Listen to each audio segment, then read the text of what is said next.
Hello बच्चों, कैसे आप सभी? बढ़िया। ओके। तो बच्चों, हम लोग पढ़ रहे थे कक्षा 9 विज्ञान अध्याय 2। बच्चों, इस अध्याय को हम लोगों ने 5 पार्ट में कंप्लीट कर लिया है। बच्चों, ये इस अध्याय का पार्ट 6 है। मैंने आपको पिछले चौथे और 5वें पार्ट में इस अभ्यास के सभी अभ्यास प्रश्न करवाए थे, ठीक है। और ये जो 6वां पार्ट है, ये इस पार्ट के जितने भी मोस्ट इंपॉर्टेंट क्वेश्चन हैं हम लोग उस पर चर्चा करेंगे, ठीक है। तो चलिए, आप लोग कॉपी पेन लेकर तैयार हो जाइए लिखने के लिए। ओके। देखिए बच्चों, पहला क्वेश्चन क्या है कि विलयन क्या है। विलयन क्या है? तो बच्चों, मैंने आपको बताया था, याद होगा आपको ना। तो साथ देखिए कि दो या दो से अधिक पदार्थों का समांगी मिश्रण बच्चों क्या कहलाएगा? विलयन। सिंपल सा परिभाषा है कि दो या दो से अधिक समांगी मिश्रण क्या कहलाता है? विलयन। ठीक बच्चों, चलिए दूसरा क्वेश्चन देखिए। जो क्वेश्चन नंबर 2 देखिए क्या कह रहा है कि जली विलयन क्या है। बच्चों, जली विलयन क्या है? तो देखिए बहुत सिंपल सा आंसर है, ठीक है, आधा लाइन का, कि विलेय का जल में विलयन, विलेय का जल में विलयन जली विलयन कहलाता है। मतलब बच्चों, जो विलेय हो वो जल में घुला हुआ तो हम लोग क्या कहेंगे? जलीय विलयन, ठीक है। तो देखिए, विलेय का जल में विलयन जली विलयन कहलाता है, यानी कि जो विलेय है वो कहाँ घुला होगा? जल में, तो हम लोग क्या कहेंगे? ये जली विलयन है, ठीक है। चलिए क्वेश्चन नंबर 3 देखिए। तो 3 क्या कह रहा है कि संतृप्त विलयन की परिभाषा दीजिए। जो मैंने आपको बताया था कि विलयन 2 प्रकार के, संतृप्त और असंतृप्त। इसमें पूछा है कि संतृप्त विलयन की परिभाषा पूछ रहा है, तो बहुत ही सिंपल सा, ठीक है, एग्जाम में पूछ लेता है 1 मार्क में, ठीक है। देखिए क्या कह रहा है कि वह विलयन जिसमें किसी ताप पर विलेय की अधिकतम मात्रा घुली हो संतृप्त विलयन कहलाता है। क्या कहलाता है बच्चों? संतृप्त विलयन कहलाता है। यानी कि वह विलयन जिसमें किसी ताप पर, बच्चों मैंने बताया था कि जो आपका टेम्परेचर होगा वो कांस्टेंट होगा, वो बदलना नहीं चाहिए, ठीक है, और प्रेशर भी कांस्टेंट ही होता है, ठीक है। तो विलयन की अधिकतम मात्रा घुली हो, मतलब अब उससे ज़्यादा विलयन, सॉरी उससे ज़्यादा विलय न घुले, तो हम लोग उसको क्या कहेंगे? विलयन कैसा है? संतृप्त विलयन है, ठीक है बच्चों। तो संतृप्त विलयन कहलाता लिख लीजिएगा, ठीक है। चलिए देखिए बच्चों, अगला क्वेश्चन देखिएगा। आपका ये वाला तीसरा हो गया। अब देखिए अगला क्वेश्चन देखिए, क्वेश्चन नंबर 4। देखिए क्वेश्चन 4 क्या कह रहा है कि विलयन की सांद्रता से आप क्या अभिप्राय है। बच्चों, सबकी बड़ी बात है कि सांद्रता क्या है, बस ये समझ लीजिए आप। तो सांद्रता क्या होती है? उसका गाढ़ापन, ठीक, उसमें विलेय की मात्रा का पूछ रहा है। जो विलेय की मात्रा होती है उसकी सांद्रता कहलाती है। अगर विलेय की मात्रा ज़्यादा होगी तो सांद्रता ज़्यादा होगी, विलेय की मात्रा कम होगी तो सांद्रता कम होगी, ठीक है। चलिए देखिए आंसर लिखिए, लिख रहे हैं आप लोग कॉपी पेन में, लिखते रहिए साथ साथ, ठीक है ना। लिख रहा है कि विलेय की मात्रा, वही विलेय की मात्रा जो आपका घुलने वाला है कास में, विलायक में, तो विलेय की मात्रा जो विलायक या विलयन की इकाई मात्रा या इकाई आयतन में घुली होती है। बच्चों यहाँ पे इकाई का अर्थ है कि एक निश्चित मात्रा में, ठीक है, आप चाहे वो 100 ml ले लीजिए या 200 ml जो भी है, तो एक निश्चित मात्रा की बात कर रहा है कि आयतन में क्या होती है? घुली होती है, विलयन की सांद्रता कहलाती है, ठीक है। चलिए क्वेश्चन नंबर 5 देखिएगा। तो 5 क्या कह रहा है कि कोलाइड या कोलाइडल काफ़ी अस्थायी होते हैं। बच्चों ये काफ़ी अस्थायी लिखा हुआ, ठीक है, काफ़ी अस्थायी होते हैं। उस प्रक्रम का नाम बताइए जिससे आप कोलाइड विलयन के अवयवों को पृथक कर सकते हैं। तो बच्चों ये जो कोलाइड होते हैं आपके, तो कोलाइड कौन कौन से होते हैं? याद होगा आपको, दूध हो गया आपका, रक्त हो गया, स्टार्च हो गया, ये सब क्या है? कोलाइड है ना। तो उसी में कह रहा है कि उस प्रक्रम का नाम बताइए जिससे आप कोलाइड विलयन के अवयव, यानी कि जो उसमें घटक होते हैं, जो कंपोनेंट्स होते हैं, उनको हम लोग क्या कर सकते हैं? अलग कर सकते हैं, पृथक कर सकते हैं, ठीक है। तो मैंने आपको जब अपकेंद्रण पढ़ाया था ना, वही मुझे क्या कह रहा है कि अपकेंद्रीकरण, यानी कि अपकेंद्रण द्वारा विलयन या कोलाइड विलयन से अवयवों को पृथक कर सकते हैं। तो ये अपकेंद्रीकरण क्या होता है मैं आपको बता रहा हूँ कि आप लोगों ने अगर घर में देखा होगा, अगर आप गांव से बिलोंग करते होंगे, ठीक है, या फिर सिटी में भी होता होगा कि वो जो आपका दही होता है उसको कैसे दही से मक्खन निकालते हैं, ठीक है ना, वही जो प्रोसेस होता है उसको कहते हैं अपकेंद्रण, ठीक है। वो जो विधि होती है, जो मेथड होता है वो अपकेंद्रण, यानी कि सेंट्रीफ्यूगेशन होता है, ठीक है, उसको इंग्लिश में बोलते हैं सेंट्रीफ्यूगेशन मेथड, ठीक है। तो ये समझ में आएगा आपको। चलिए क्वेश्चन नंबर 6 देखिए बच्चों। बच्चों अगर वीडियो की स्पीड तेज हो तो आप अपने अनुसार उसको व्यवस्थित कर लीजिएगा, ठीक है। ठीक है, क्वेश्चन नंबर 6 क्या कह रहा है बच्चों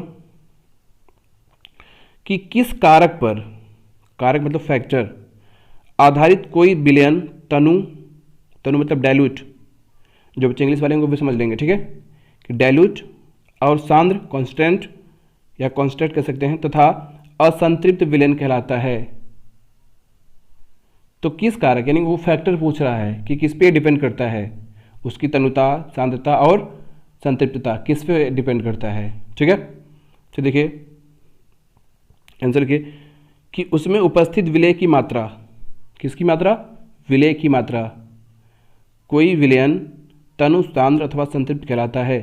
देखिए बच्चों कि जितने ज़्यादा अगर हम उसमें डालेंगे क्या विलय, वो उतना ज़्यादा सांद्र होगा, उसकी सांद्र गाढ़ापन बढ़ेगा, ठीक है, मैं एग्जाम्पल बता रहा हूँ अभी, और उतना ही ज़्यादा वो क्या संतृप्त होगा, और उतना ही ज़्यादा वो अगर कम डालेंगे तो क्या हो जाएगा, तनु हो जाएगा, ठीक है ना। तो देखिए वही कह रहा है कि किस पे डिपेंड कर रहा है, विलय पर। अगर हम कम डालेंगे तनु हो जाएगा, ज़्यादा डालेंगे सांद्र हो जाएगा, अगर एक निश्चित मात्रा में डाल देंगे तो क्या हो जाएगा, संतृप्त हो जाएगा।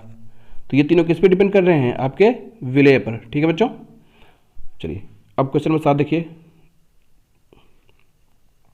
7 क्या कह रहा है कि निम्न में से समांगी मिश्रण बताइए, ये इनमें से, ठीक है बच्चों।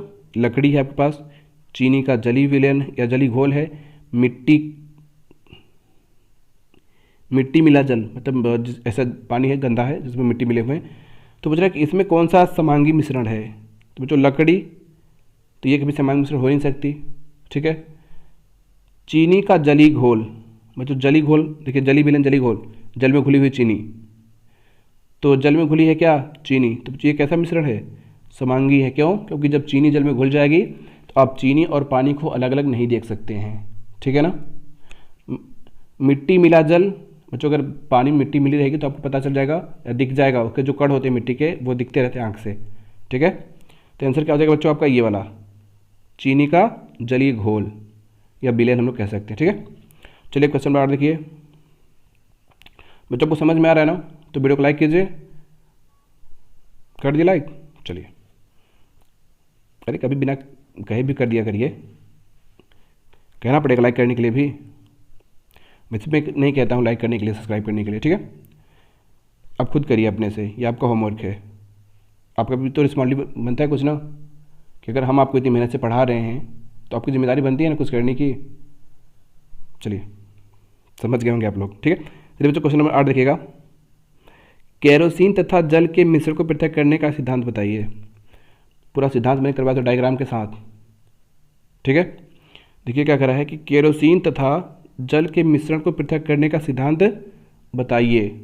तो सिद्धांत क्या है, मेथड पूछ रहा है, थ्योरी पूछ रहा है, ठीक है, कि आपस में नहीं मिलने वाले द्रव अपने घनत्व के अनुसार विभिन्न परतों में पृथक हो जाते हैं, और किस विधि द्वारा हम लोग पृथक करेंगे, वो विधि का नाम बताइए। चलिए सोच के बताइए, फिर मैं बता रहा हूँ।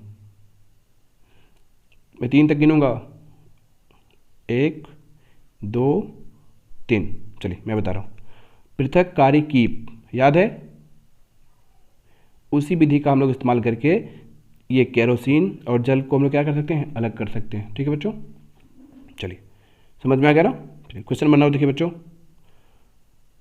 9 क्या कह रहा है कि उस प्रक्रम का नाम बताइए। बच्चों प्रक्रम मतलब प्रोसेस या मेथड कह सकते हैं, ठीक है, जिसे आप जल और एल्कोहल के मिश्रण को पृथक कर सकते हैं या पृथक करने के लिए प्रयोग करेंगे। चलिए देखिए, तो देखो बच्चों जो एल्कोहल है ये क्या है, ये जल से ज़्यादा वाष्पशील है, यानी कि इसका क्वथनांक जल से कम होता है। तो कौन सा इस्तेमाल करेंगे, प्रभाजी आसवन, ठीक है। देखिए एल्कोहल और जल के मिश्रण को प्रभाजी आसवन द्वारा पृथक किया जाता है, ठीक है। चलिए 9 हो गया। अब क्वेश्चन नंबर 10 देखिए बच्चों। 10वां नंबर क्या कह रहा है कि 30 से 50 केल्विन से अधिक क्वथनांक के अंतर वाले मिश्रणीय द्रवों को पृथक करने की विधि का नाम बताइए।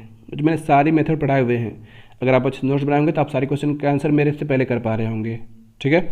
अगर आप ऐसा नहीं कर पा रहे हैं तो अगर आपने मेरी पहले की वीडियो नहीं देखी हो तो इस वीडियो को यहीं पे पॉज कर दीजिए या इस वीडियो को देख लीजिए। उसके बाद क्या करिए, आप पिछली वीडियो प्ले लिस्ट में जा करके सारी वीडियो के लाइन्स देख लीजिए, ठीक है।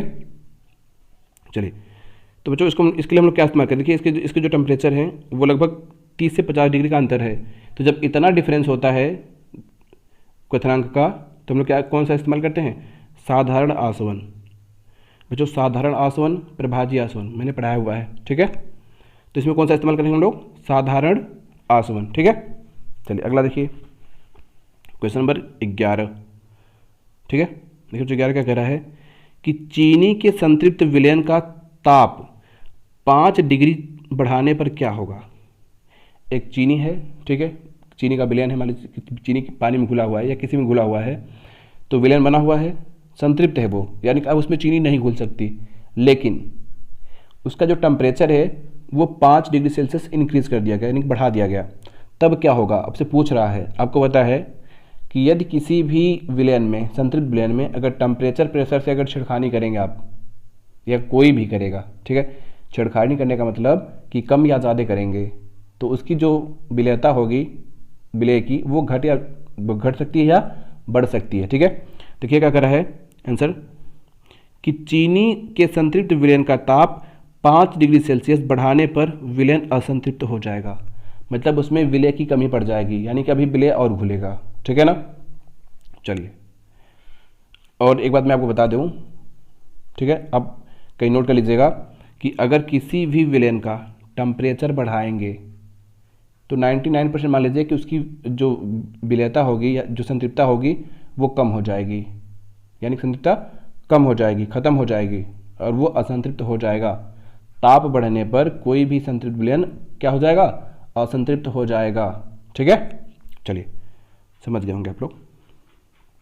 क्वेश्चन नंबर 12 देखिए, 12 के लिए क्या करा है कि 2 अघुलनशील द्रवों को आप किस तरह या किस तकनीक या किस मेथड, किस प्रक्रम द्वारा अलग करेंगे। तो 2 अघुलनशील द्रव है, मान लीजिए तेल और पानी है, तेल पानी ले लीजिए और कर लीजिए तेल पनिया, तो क्या हो जाएगा बताइए, कैसे अलग करेंगे, याद है। देखिए आंसर क्या हो जाएगा इसका कि 2 अघुलनशील द्रवों को पृथक्करण कीप या पृथक्कारी कीप द्वारा पृथक करेंगे, ये मेथड है, ठीक है। याद है ना आपको, मैंने पूरा पढ़ाया हुआ अच्छे से, छूटना नहीं चाहिए, ना पिटाई होगी आप लोगों की। चलिए देखिए क्वेश्चन नंबर 13 देखिए, 13 क्या कह रहा है कि किसी कोलाइडी विलयन में उसके कणों का आकार क्या होता है। मैंने बच्चों आपको हर सबका करवाया है, कोलाइडी का करवाया है, विलयन का करवाया है, निलंबन का करवाया है, मैं सब कुछ करवाया, कुछ भी नहीं छोड़ा हुआ, ठीक है। ये सारे आंसर मैंने आपको पहले करवा दिए हैं, बस मैं यहाँ पे रिवाइज करवा रहा हूँ, ये समझ लीजिए आप लोग, मोस्ट इंपॉर्टेंट क्वेश्चन के नाम पे रिवीजन हो रहा है ये, ठीक है। इसके बाद हम लोग पढ़ेंगे नेक्स्ट चैप्टर नंबर 3, ठीक है। चलिए आंसर देखिए कि कोलाइडी विलयन में कणों का आकार कि 10 के पावर माइनस 7 सेंटीमीटर से 10 के पावर -5 सेंटीमीटर के बीच होता है, ठीक है, इसी के बीच में होता है, रेंज मान लीजिए आप। बाकी अभी जिस टाइम आप ये वीडियो देख रहे हैं, वीडियो को रोक करके कमेंट में जाइए और कमेंट में जाने के बाद आपको निलंबन में विलय के कणों का आकार और विलयन में विलय कणों के आकार का साइज लिख के आना है, फिर वीडियो को देखना है, ठीक है। चलिए तुरंत कर लीजिए, फिर वीडियो देखिए। चलिए कर लिए होंगे। अब देखिए क्वेश्चन नंबर 14 क्या कह रहा है कि ऊर्ध्वपातन पदार्थ क्या है।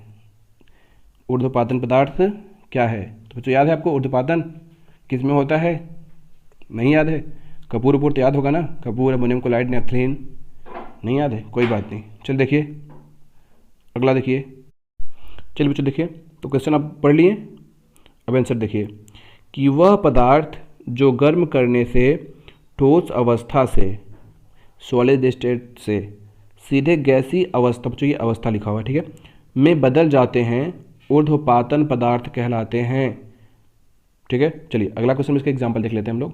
तो क्वेश्चन नंबर 15 देखिए बच्चों कि 2 ऊर्ध्वपातन पदार्थ के नाम बताइए, बताइए नाम, याद आ रहे हैं ना। चलिए देखिए, हाँ ढेर सारे हैं, मैंने ढेर सारे बताया हुआ था, यहाँ पे 2 ही पूछा है। फिर तो दो पूछा, दो ही लिख लीजिए, एक आप कपूर लिख लीजिए, अमोनियम क्लोराइड लिख लीजिए, और नेपथलीन की गोलियाँ तो याद ही होगा आपको। ठीक है, चलिए क्वेश्चन नंबर 16 देखिए, ये बहुत एक जैसा क्वेश्चन है कि लोहे की पिन लकड़ी के बुरादे में मिल गई है। क्या हो गया है कि लोहे का कोई पिन है, वो लकड़ी का जो बुरादा, मतलब बच्चों जब लकड़ी को काटते हैं या छीलते हैं तो पतला पतला महीन उसका चूड़ा बन जाता है, उसको बुरादा कहते हैं। इन्हें कैसे अलग करेंगे? तो बच्चों देखिए, ये लोहा है, ये लकड़ी है, तो कौन सा अपनाएंगे? लोहे के लिए कौन सा? कुछ दिमाग लगाइए। आ गया? देखिए आंसर क्या होगा, सोच लिया होगा आप लोगों ने। बुरादे में मिली लोहे की पीनों को चुंबक द्वारा अलग करेंगे। चुंबकीय पृथक्करण पढ़े हैं आप लोग? मैंने आपको बताया था कि ये आपके सिलेबस में नहीं है, ये आपके कक्षा 8वीं में आपने पढ़ा होगा। जब मैं पढ़ा रहा था उस टाइम मैं आपको बताया था कि आपके सिलेबस में नहीं है।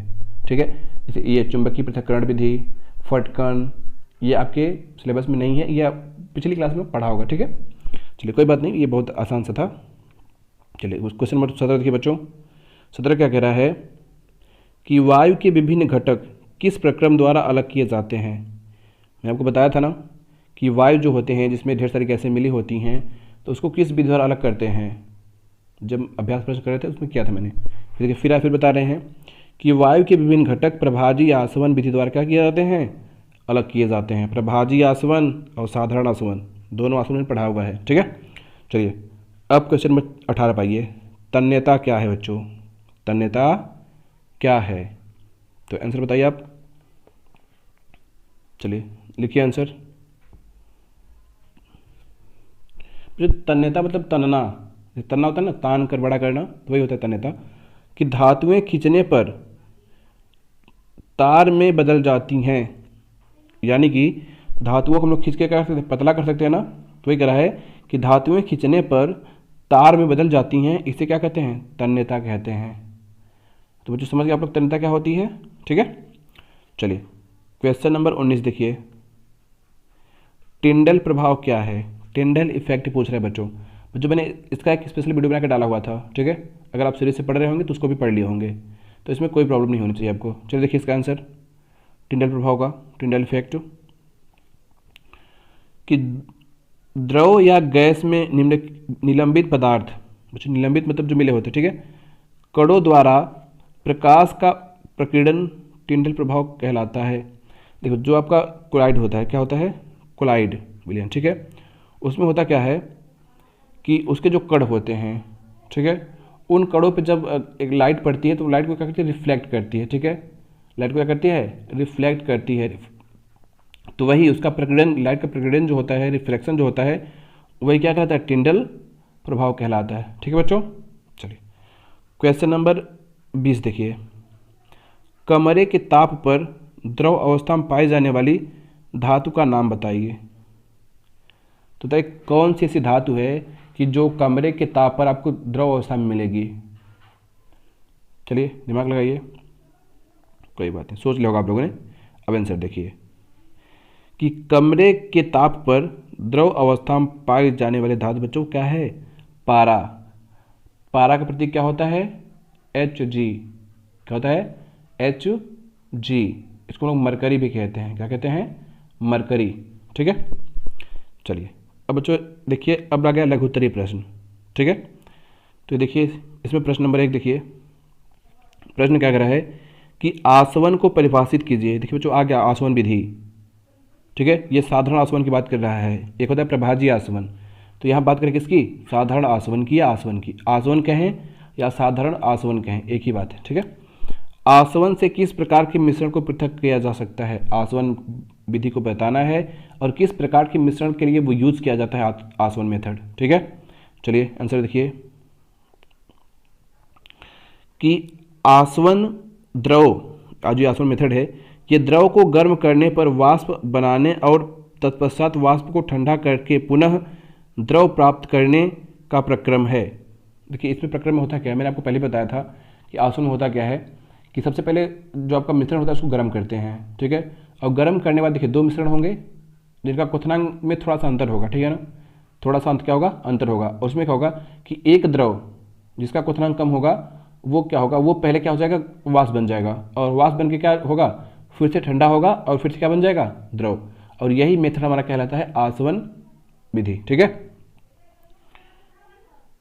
आसवन को विलेय अवाष्पशील ठोसों से, देखिए जो आसवन को कब यूज करते हैं, विलेय अवाष्पशील ठोस, यानी कि ऐसे ठोस जो क्या हों, अविलेय हों, सॉरी विलेय हों लेकिन अवाष्पशील हों, जैसे मान लीजिए उनका वाष्प नहीं बनता है। ठीक है, द्रव को पृथक करने के लिए उपयोग किया जाता है। मतलब बच्चों कोई ऐसा विलेय है जो अवाष्पशील है, यानी कि जो वाष्पित होता ही नहीं है। ठीक है, उसके लिए हम लोग क्या करते हैं, इस मेथड का यूज करते हैं। बच्चों अवाष्पशील का मतलब जिसका वाष्प नहीं बनता हो। ठीक है ना, चलिए प्रश्न नंबर 2 देखिए बच्चों, दूसरा प्रश्न क्या कह रहा है,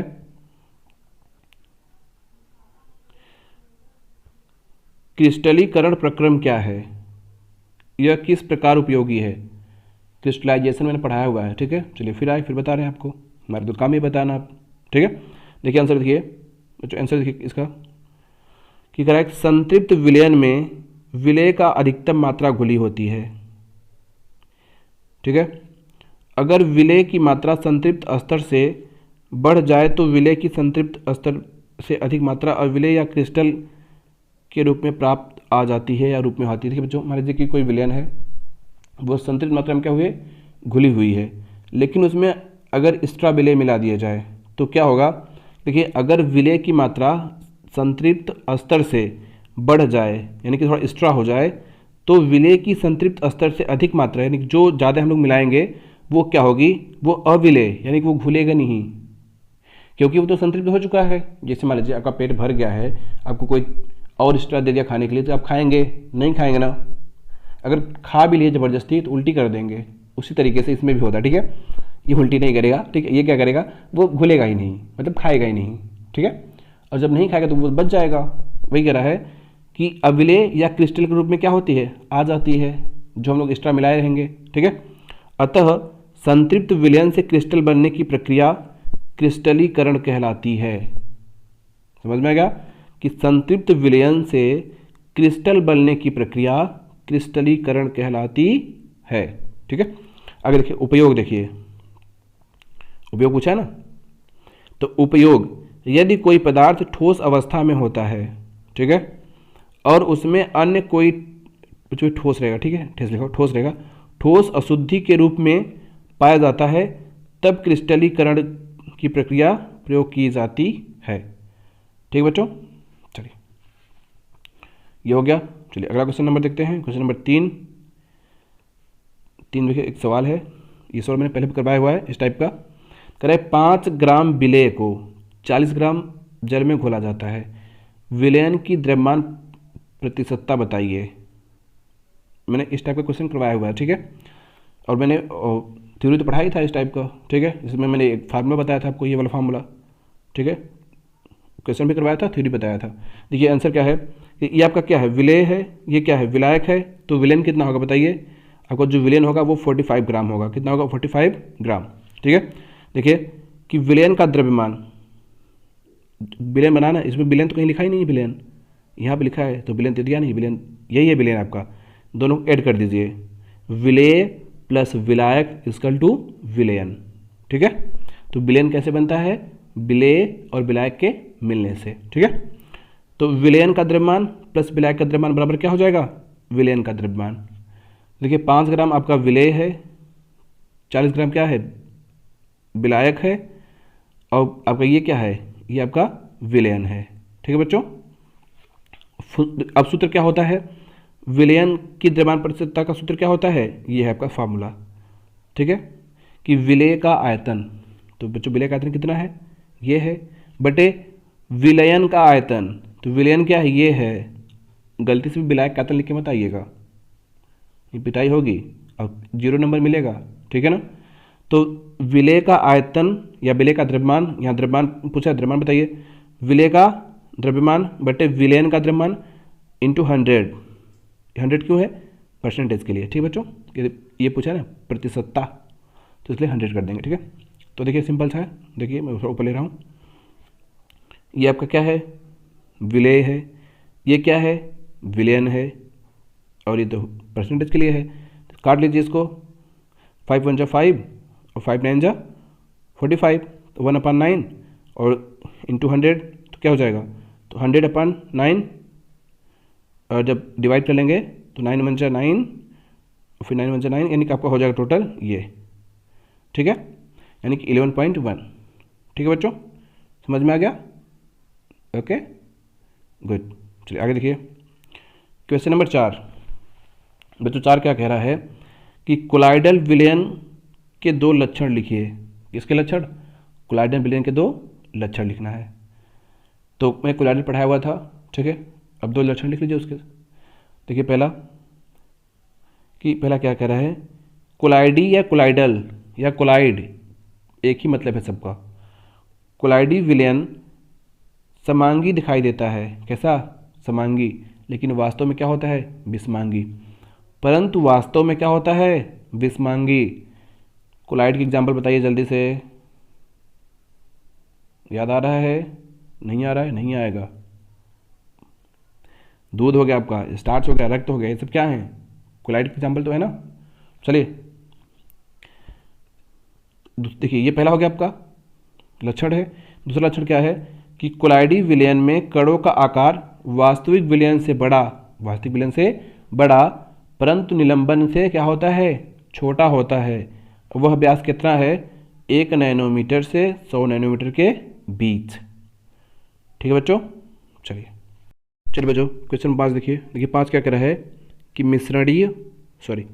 मिश्रणीय तथा अमिश्रणीय द्रव में अंतर, difference between miscible and immiscible liquid. ठीक है, चलिए देखिए बच्चों, मिश्रणीय का मतलब क्या होता है कि जो आपस में मिल जाए, मिश्रित हो जाएं। ठीक है, अमिश्रणीय जो आपस में मिश्रण न बने। ठीक है, चलिए आंसर लिखिए। ये जो पहला है ये ऊपर अ लिखा हुआ है, अमिश्रणीय का है। ठीक है ना, किसका है? अमिश्रणीय का। ठीक है, तो अमिश्रणीय में लिखिएगा अमिश्रणीय द्रव। तो लिखिए इसमें कि 2 या 2 से अधिक अमिश्रणीय द्रवों का मिश्रण, 2 या 2 से अधिक अमिश्रणीय द्रव का मिश्रण। एग्जाम्पल ले लीजिए आप, अगर चाहे तो चीनी ले लीजिए, आप पानी ले लीजिए और तेल ले लीजिए। तो तेल और पानी आपस में कभी मिलेंगे नहीं, दोनों क्या है? अमिश्रणीय हैं, विभिन्न परतों में पृथक हो जाते हैं। तेल और पानी अगर हम लोग मिलाएंगे तो उनकी जो लेयर होगी वो एक में नहीं होगी। ठीक है ना, वो अलग अलग ही रहेगी। ठीक है, जिनकी पृथक्कन सीमाएं स्पष्ट होती हैं। तेल कहाँ से है और पानी कहाँ से है? आप पानी में तेल मिला के देख लीजिए, तेल आपका ऊपर तैरता रहेगा, पानी नीचे रहेगी, तो दोनों की सीमाएं होंगी वो अलग अलग दिखेंगी। ठीक है, ये तो आपका क्या हुआ? अमिश्रणीय हो गया। अब देखिए बच्चों मिश्रणीय, क्या देखेंगे? मिश्रणीय। ठीक है, ये अ नहीं रहेगा, ये मिस्टेक से ऊपर नीचे हो गया है। तो मिश्रणीय द्रव 2 या 2 से अधिक मिश्रणीय द्रव का मिश्रण, 2 या 2 से अधिक मिश्रणीय द्रव का मिश्रण। एग्जाम्पल लेना चाहे तो आप ले लीजिए नींबू का रस ले लीजिए और क्या पानी ले लीजिए, आप दोनों को मिलाइए तो दोनों क्या हो जाएंगे? मिल जाएंगे अच्छे से। तो ये कह रहा है विभिन्न परतों में पृथक नहीं होते हैं। क्या आप नींबू का जो जूस होगा या लेमन जूस या ऑरेंज जूस, मैंगो जूस, किसी भी जूस को अगर पानी मिलाएंगे तो क्या उनकी लेयर अलग होगी? नहीं, लेयर क्या हो जाएगी? आपस में मिल जाएगी। ठीक है, और समांगी विलयन बनाते हैं। क्या बनाएंगे? समांगी विलयन बनाएंगे। ठीक है, तो ये होता है आपका मिसिबल और क्या होता है? इमिसिबल। ठीक है, यानी कि मिश्रणीय और अमिश्रणीय। चलो जो क्वेश्चन नंबर 6 देखिए, 6 क्या कह रहा है कि मिश्रणों के प्रकार को उचित उदाहरण सहित समझाइए कि मिश्रण कितने प्रकार के होते हैं और उनको एग्जाम्पल सहित बताना है। चलिए देखिए बच्चों, मैंने आपको बताया था कि अवयवों के मिश्रण या मिश्रित होने के आधार पर मिश्रण 2 प्रकार के होते हैं, एक समांगी एक विषमांगी, होमोजेनियस और हेट्रोजेनियस। ठीक है, चलिए अब इनको हम लोग समझाएंगे एग्जाम्पल से। चलिए डाल लीजिए हेडिंग समांगी मिश्रण। समांगी मिश्रण, इसमें लिखिए वह मिश्रण, एक सेकंड बच्चों मैं थोड़ा पेन ले लूँ।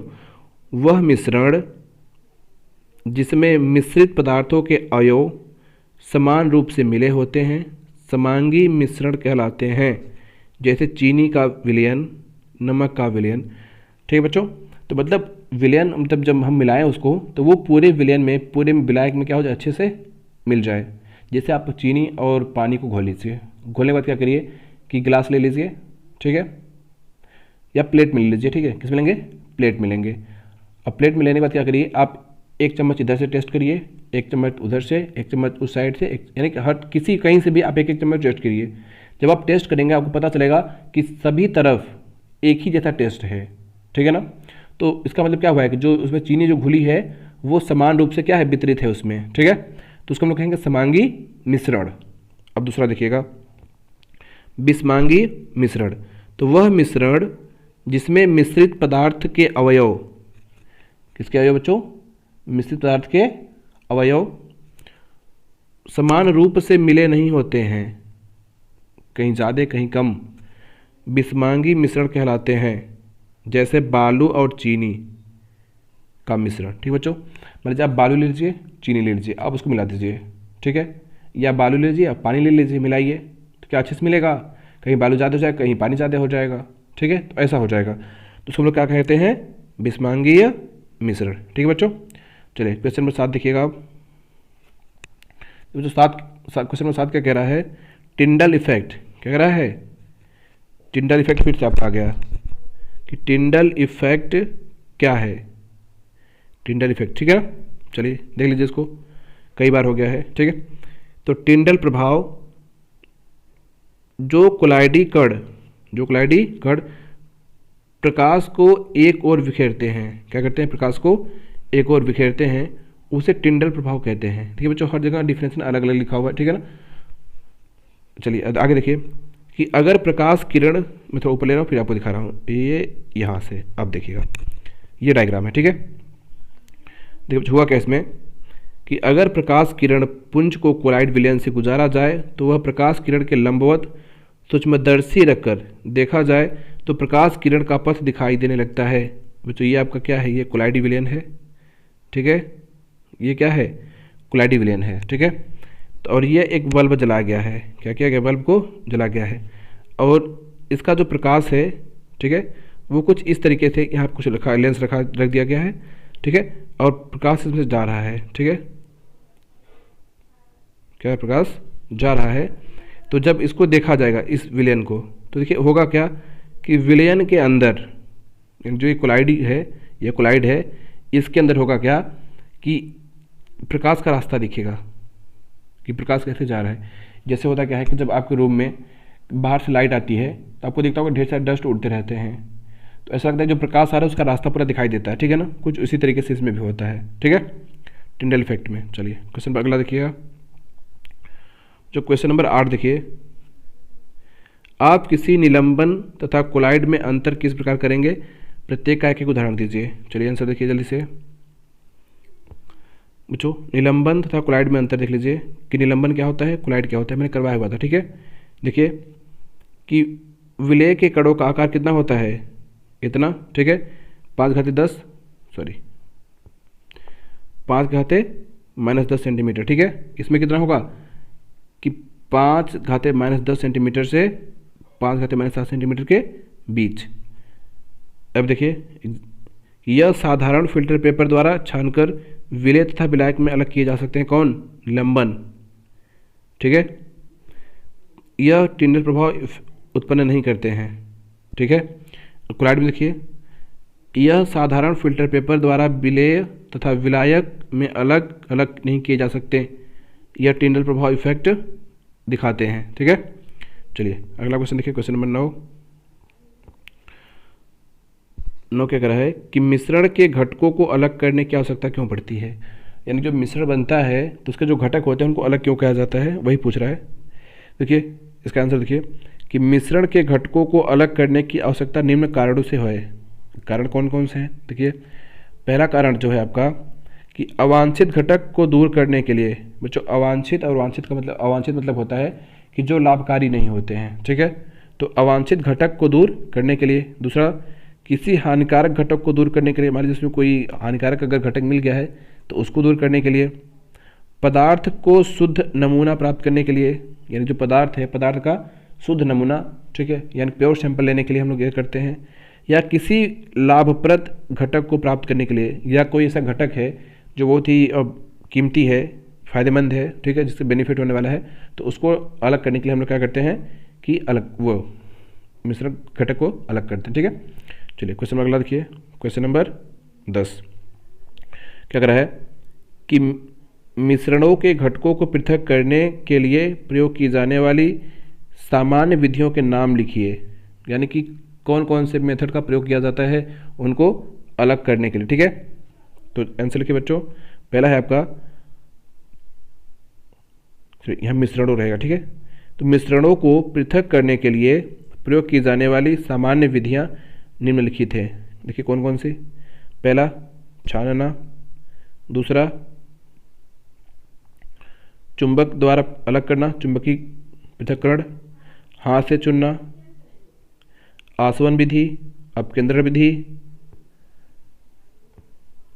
वाष्पीकरण, ऊर्ध्वपातन की प्रक्रिया। बच्चों मैंने ये सारी प्रक्रिया आपको पढ़ाया हुआ है, ठीक है ना।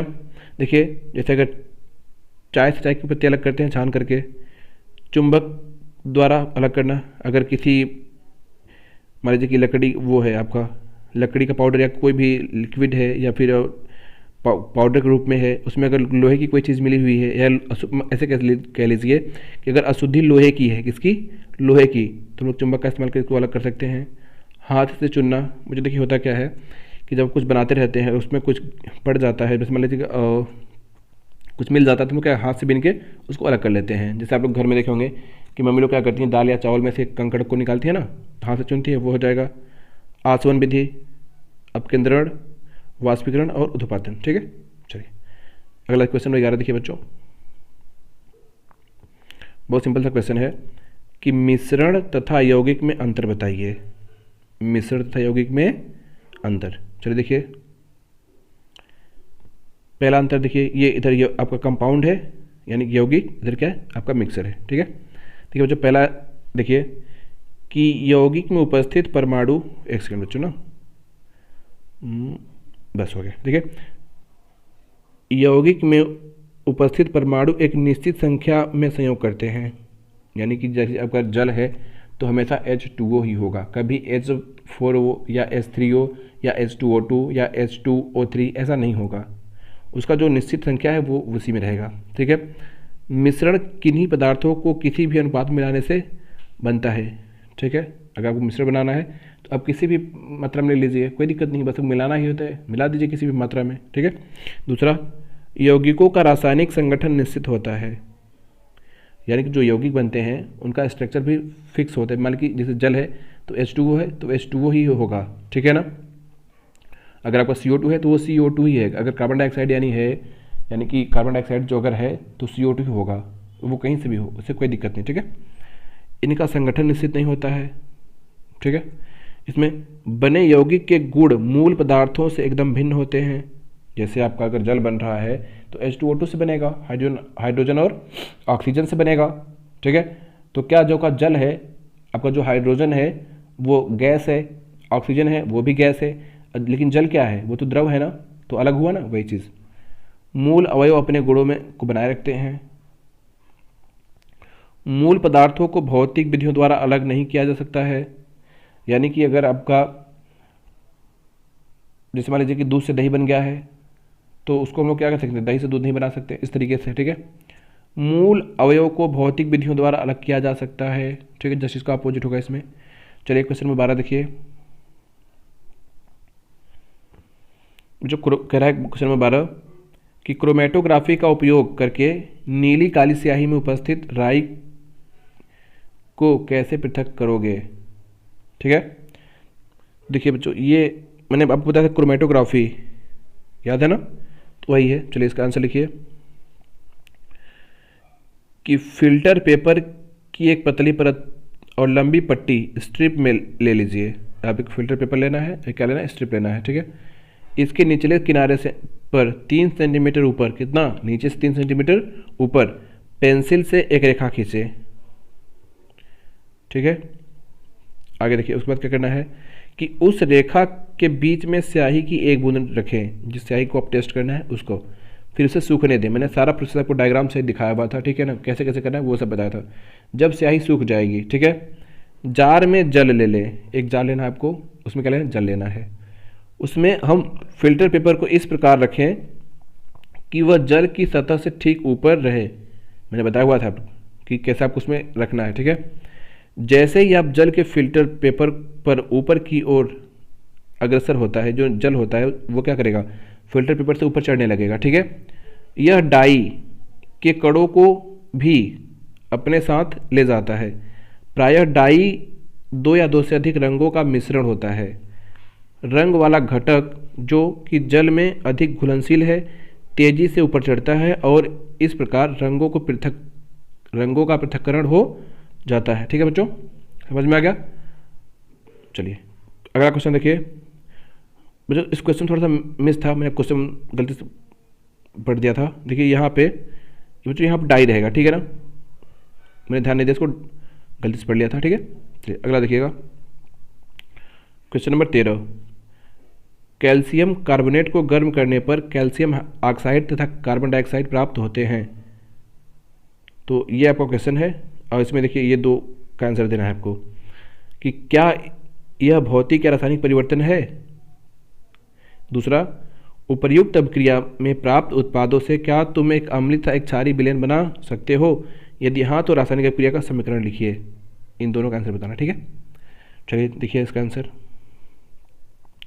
बच्चों। पहली बात तो ये एक रासायनिक परिवर्तन है, अगर कोई अभिक्रिया हो रही है तो वो रासायनिक परिवर्तन है, ठीक है। और देखिए बी वाले का आंसर, हम अम्लीय तथा क्षारीय विलयन बना सकते हैं। देखिए कैसे, देखिए बच्चों यहाँ आपका क्या है, कैल्शियम कार्बोनेट, कैल्शियम कार्बोनेट और क्या है कैल्शियम ऑक्साइड। कैल्शियम इसका फॉर्मूला क्या होता है CaCO3, इसका CaO। चलिए अब देखिए बच्चों, ये क्या है आपका कैल्शियम ऑक्साइड है, क्या है कैल्शियम ऑक्साइड। अगर जल से क्रिया करते हैं तो क्या बन जाएगा बताइए, कैल्शियम हाइड्रोक्साइड। ये देखिए ये बिना बुझा चूना है, जल मिला दिया तो क्या बन जाएगी बुझा चूना, ठीक है। और ये क्या है एक क्षार है, ठीक है। देखो बच्चों इसको देखिए, दूसरा वाला देखिए, दूसरा क्या दिखा रहा है कि CO2 और H2O जब क्रिया करने का बन लगा H2CO3। बच्चों ये 2 है, ठीक है, क्या बन जाएगा H2CO3। ये क्या है आपका, ये एक अम्ल है और ये क्या है क्षार। चलिए क्वेश्चन नंबर 14 देखिए बच्चों। 14 क्या कह रहा है कि भौतिक एवं रासायनिक परिवर्तन की परिभाषा उदाहरण सहित दीजिए, कि भौतिक परिवर्तन क्या होता है और रासायनिक परिवर्तन क्या होता है। चलिए जल्दी लिखिए, ठीक है बच्चों। वीडियो काफ़ी लंबी हो रही है तो मैं एक दो प्रश्न और है वो करवा के फिर ख़त्म करता हूँ, ठीक है। भौतिक परिवर्तन, डाली हेडिंग भौतिक परिवर्तन, वह परिवर्तन जिसमें पदार्थ के संगठन में कोई परिवर्तन नहीं होता है भौतिक परिवर्तन कहलाता है। जैसे जल को बर्फ या भाप में बदलना, यह भौतिक परिवर्तन है। विद्युत बल्ब का चमकना, देखिए विद्युत बल्ब जलता है फिर बंद होता है फिर जलता है, ठीक है, ये क्या है भौतिक परिवर्तन, ठीक है। अब देखिए रासायनिक परिवर्तन, क्या लिखेंगे रासायनिक परिवर्तन, वह परिवर्तन जिसमें पदार्थ के संगठन में परिवर्तन होता है, उसका जो स्ट्रक्चर होगा वो सब बदल जाएगा, ठीक है, रासायनिक परिवर्तन कहलाता है। जैसे ईंधन का जलना, अगर लकड़ी जल रही है कुछ भी जल रहा है तो किसी का जलना क्या कहलाएगा रासायनिक परिवर्तन। लोहे का जंग लगना क्या है रासायनिक परिवर्तन। आगे देखिए, भौतिक परिवर्तन में नया पदार्थ उत्पन्न नहीं होता है। अगर भौतिक परिवर्तन हो रहा है तो नया पदार्थ उत्पन्न नहीं होगा, केवल पदार्थ के भौतिक गुणों में परिवर्तन होता है। जैसे अगर पानी से बर्फ बन रहा है तो क्या कोई नया पदार्थ बन रहा है, नहीं, वो पानी ही है, बस उसका क्या भौतिक अवस्था बदल जा रही है, उसका जो फिजिकल स्टेट है वो बदल जा रहा है, ठीक है। लेकिन रासायनिक परिवर्तन में नया पदार्थ बनता है। अगर दूध से दही बन रहा है तो दही तो नया है ना, क्या दही से फिर दूध बन जाएगा, नहीं बनेगा, ठीक है। और पदार्थ के रासायनिक गुणों में परिवर्तन होता है। किसी पदार्थ के रासायनिक गुण में उसके रासायनिक संगठन पर निर्भर करते हैं। उसको जो रासायनिक यानी जो केमिकल प्रॉपर्टीज़ होंगी उसकी, वो किस पे डिपेंड करेंगी, उसके रासायनिक संगठन पर, ठीक है। चलिए जो अगला क्वेश्चन देखिए, क्वेश्चन नंबर 15, ये ऑब्जेक्टिव है, जल्दी देखिए कि निम्न को भौतिक तथा रासायनिक परिवर्तन में वर्गीकृत करें। पहला, कांच का पिघलना, फूल से फल बनना, अगरबत्ती का जलना, रोटी का पकना, कपड़े का फटना, बादलों का बनना। चलिए जल्दी से करिए, हो गया। चलिए आंसर देखिए बच्चों। पहला देखिए कि कांच का पिघलना जो था वो भौतिक परिवर्तन है, क्योंकि कांच को पिघला के फिर कांच बना देंगे। फूल से फल बनना रासायनिक परिवर्तन है, ठीक है, क्योंकि फूल और फल में बहुत डिफरेंस होता है। अगरबत्ती का जलना रासायनिक परिवर्तन, क्योंकि धुआं बन जाएगा। रोटी का पकना रासायनिक परिवर्तन है, ठीक है। कपड़े का फटना भौतिक परिवर्तन है, कपड़ा फिर सिल लेंगे आप, ठीक है। तो बच्चों जितने भी मोस्ट इंपॉर्टेंट क्वेश्चन थे मैंने सारे करवा दिए, ठीक है। और ये वीडियो यहीं पे कंप्लीट होता है, ये चैप्टर भी कंप्लीट हो गया। अब हम लोग अगले वीडियो में यानी कि अगले चैप्टर को लेकर आएंगे, ठीक है। तो बच्चों ये वीडियो आपको कैसी लगी कमेंट करके ज़रूर बताएं। वीडियो को लाइक करें, शेयर करें। अगर आप चैनल पर नए हो तो चैनल को सब्सक्राइब कर लें, बेल आइकन प्रेस कर लें। मिलते हैं नेक्स्ट वीडियो में, तब तक के लिए बाय बाय, टेक केयर।